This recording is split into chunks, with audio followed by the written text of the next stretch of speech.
কিছু হিন্দু মানুষ আছে, তারা বলছে যে গরু হচ্ছে আমাদের মা, তো আমরা কুরবানি হতে দেবনি, কুরবানি করতে দেবনি।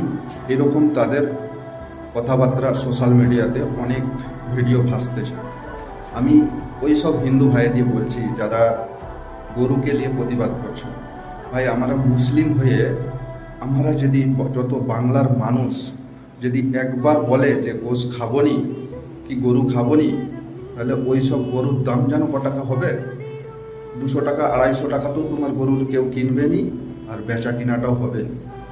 প্রতিবাদ করো, চিন্তা ভাবনা। তুমি এখন যে গরুটাই বিক্রি করছো, এখন মিনিমাম 1,00,000 টাকা, 50,000 টাকা, 40,000 টাকা মানে গরু বিক্রি করছো।